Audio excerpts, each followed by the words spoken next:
Hi అండి, welcome back to our channel. ఈరోజు back నెక్కి పోట్లీ బటన్స్ ఎలా కుట్టుకోవాలో చూసేద్దాము. ముందుగా అయితే పోట్లీస్ అన్నీ రెడీ చేసుకొని ఇలా పెట్టుకోవాలి. క్లాత్ని చుట్టుకొని నేను థర్మాకోల్ షీటీ బాల్స్ ఉంటాయి కదా, వాటితో అయితే చేసుకొని పెట్టుకున్నాను. ఇప్పుడు లైనింగ్ క్లాత్ని 1.5 ఇంచులో కట్ చేసేసుకొని చూపించిన విధంగా అయితే కుట్టుకొని ఒక సైడు అంచు మడత పెట్టుకొని కుట్టేసుకోవాలి. తర్వాత బ్యాక్ నెక్కి లైనింగ్ ఒరిజినల్ అయితే అటాచ్ చేసేసుకొని ఎడ్జెస్ అన్నీ కట్ చేసుకోవాలి. మీరు ఎవరైనా మన ఛానల్ ఫస్ట్ టైం చూస్తే సబ్స్క్రైబ్ చేసుకోండి. ఒక లైక్ ఇస్తే నా ఛానల్ వేరే వాళ్ళకి కూడా రెఫర్ అవుతుంది. మనం రెడీ చేసుకున్న పోట్లీస్ ఒరిజినల్ వైపు పెట్టుకోవాలి. లైనింగ్ క్లాత్ కట్ చేసుకొని పెట్టుకున్నాక కుట్టుకొని దాన్ని రివర్స్ చేసినప్పుడు పోట్లీస్ అన్నీ నార్మల్గా వస్తాయి. సింగిల్ పాదం కన్నా డబుల్ పాదంతోనే చక్కగా నీట్గా వస్తుంది.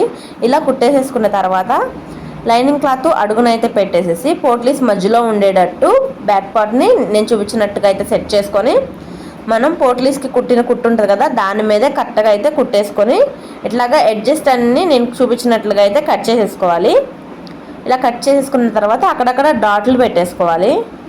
పెట్టేసుకున్న తర్వాత ఇప్పుడు నేను చూపించినట్లుగా అయితే లైనింగ్ పై వైపున రివర్స్ చేసి కుట్టేసుకుంటే చాలా ఈజీగా బ్యాక్ నెక్ పోట్లీస్ అయితే రెడీ అయిపోతాయి. ఈ వీడియో నచ్చితే లైక్ చేసి సబ్స్క్రైబ్ చేయండి. మరిన్ని వీడియోస్ కోసం నా ఛానల్ని ఫాలో అవ్వండి.